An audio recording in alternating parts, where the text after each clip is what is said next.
He's escaping from the local French restaurant. And there's some real history behind the abbey that's here, real connections to Saint Benedict. As I entered the crypt, I could tell I was in a place of reverence. It's in a village called, I'm going to say this wrong, Gemingy-des-Prés.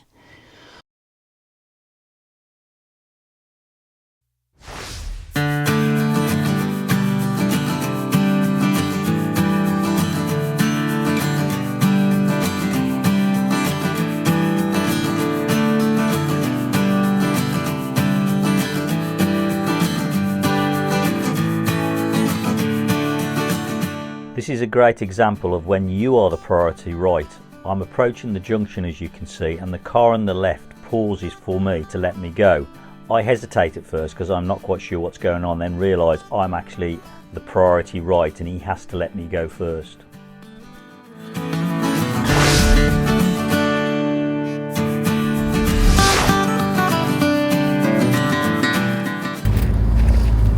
Where am I going, Jane? This always catches me out, as it's a Sunday and not all shops in France will open on a Sunday morning, so even this big supermarket is closed. So we have to hunt around to find a supermarket near us that's actually open. So we've just left Sully-sur-Loire, been there for 2 nights, been perfectly okay, really quiet. But we've decided we need to start tracking west and following the Loire Valley, to be honest. It's a Sunday today, so the roads are fairly quiet. A lot of places shut as they are in France, but we've just come to Lidl, that's open this morning, just to stock up on provisions really for a couple of days.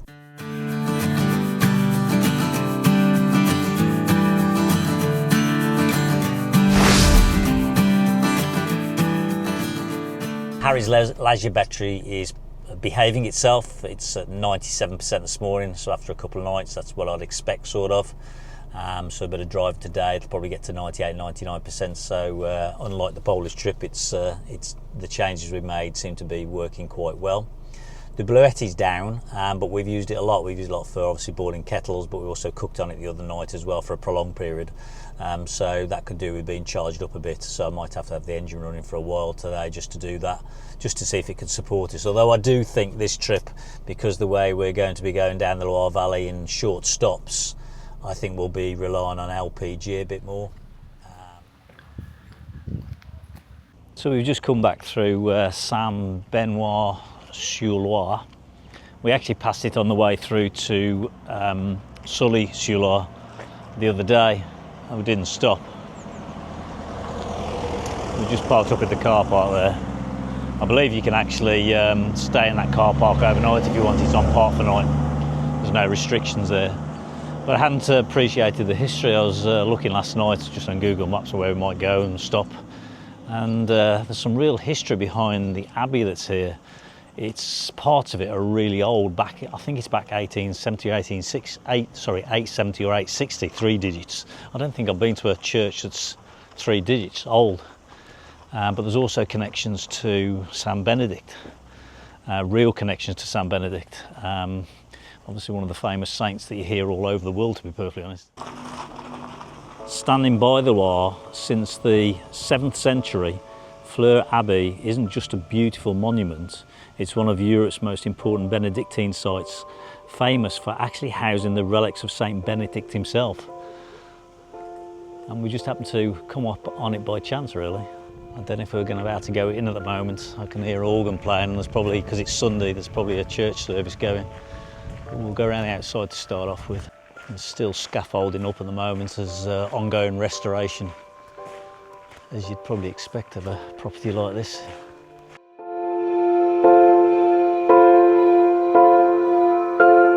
So this is the north portal. It was erected in around 1170. Like many places, the abbey's been added onto. I'm not quite sure yet which is the oldest part. In a real life adventure, monks from here travelled to Italy in the 670s to recover Saint Benedict's remains, and then obviously brought him back here, and they sort of turned this abbey into a major pilgrimage for centuries now. The Abbey's Romanesque basilica is built between the 11th and 13th centuries. It's a bit of a masterpiece. Hidden beneath the crypt holds St. Benedict's shrine. It's also the resting place of King Philip I of France.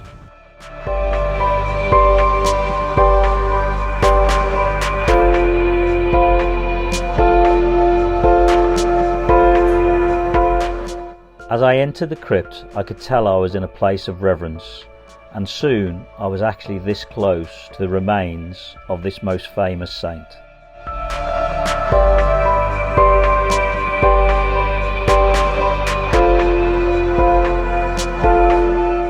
Philip I died in 1108 after a turbulent rule marked by both scandal and endurance. His body was taken to this abbey. In 1958 they opened his sarcophagus.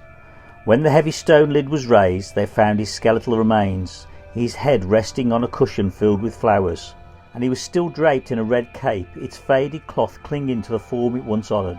Around him lay traces of mint leaves and fragments of walnut shell.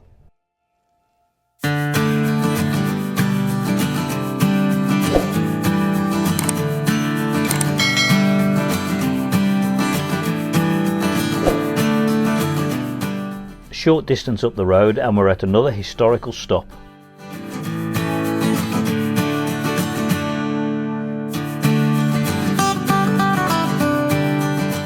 But not before entering a wrong car park where they don't allow campervans, of course.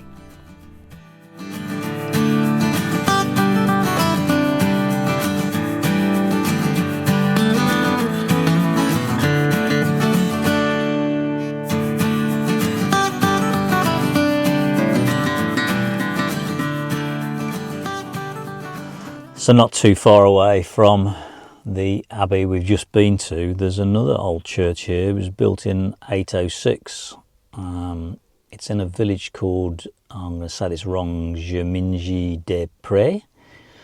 I'll put the name on the video. But it was built in 806.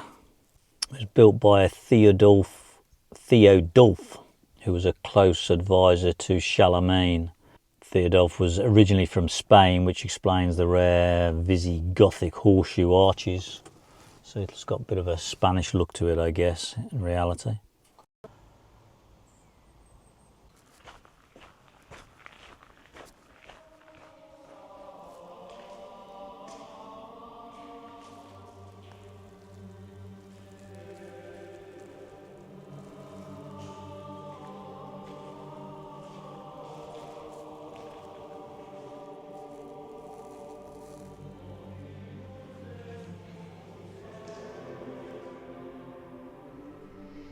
Just arrived at Sully-sur-Loire, which is going to be our park up for the night. It's a little slopey, but it is reserved for camping cars. I don't mind it being slopey, to be honest. Doesn't affect the van in any way. We will show you round the location in the next episode. Just relaxing. It's a Sunday here, so just relaxing really. Making the most of it and trying to give my back a rest again, and hope it might come right. It's not making a huge difference, but a little. Just got to remember to pack them before we drive off. Just walking down to the banks of the Loire, just down from where we're parked up. I must admit I'm still struggling with my back. Struggling to walk today. I've been doing exercises, never quite sure with bad backs as I've got, with a herniated disc, whether they actually aggravate me more and I should just not do anything. So I'm torn between doing nothing and doing some. He's escaping from the local French restaurant. I have to say it's a beautiful river. It's a lot wider than I thought it would be. I wonder if he's had any luck. It's a lovely peaceful river, I have to say. Really enjoying our time in France despite a few challenges with health and all that. It's you can't beat it. So relaxing. so much history as well. You know, we've stumbled across today the remains of Saint Benedict, and his name's throughout Europe, Benedictine monks and all that, and the fact we've happened to stumble across where his remains are in the crypt there was just brilliant.